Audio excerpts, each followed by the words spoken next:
Sir, Namaste. I am Ajit Dubey from ANI, sir. Sir, you talked about, in your opening remarks, you talked about busting Pakistan's nuclear rhetoric, sir, during Operation Sindoor. Can you tell us how did the army do it, or how did the forces do it? And during the talks with DGMOs during the conflict, was there ever any nuclear threat given by Pakistan army? And sir, in recent past, we have seen that a major force restructuring has taken place, where you have been able to create a pool of over 1 lakh drone operatives.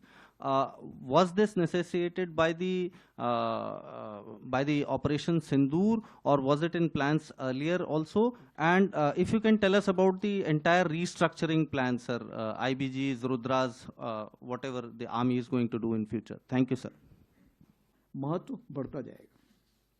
तीसरा सवाल जो पूछा है अजीत जी ने, उन्होंने पूछा है कि न्यूक्लियर रेटोरिक का क्या मतलब है और फोर्स स्ट्रक्चर। तो फोर्स स्ट्रक्चर तो एक सब्जेक्ट ही अपने आप में है, तो मैं उसके बारे में आके बाद में बात करता हूं।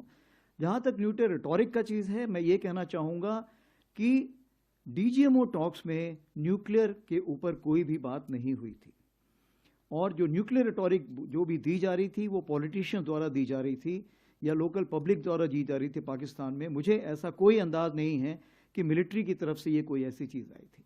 जब हम बोलते हैं कि इसमें हमारा रोल क्या था, जब हम बात करते हैं, पहले बोला जाता था कि कन्वेंशनल ऑपरेशंस के लिए जो स्पेस है वो कम होती जा रही है और सब कन्वेंशनल से डायरेक्टली हम सीधे न्यूक्लियर डोमेन में जाएंगे।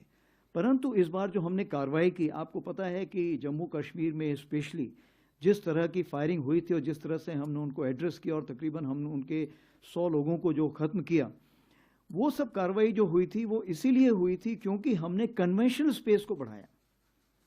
और उस 88 आवर्स में आपने देखा कि कन्वेंशनल स्पेस को बढ़ाने के लिए आर्मी का जो मोबिलाइजेशन था वो इस प्रकार से था कि कोई भी ऐसी गलती अगर पाकिस्तान ने की जिसमें कि हमें मजबूर होना पड़ा ग्राउंड ऑपरेशन शुरू होने के लिए, हमने पूरी तैयारी कर रखी थी।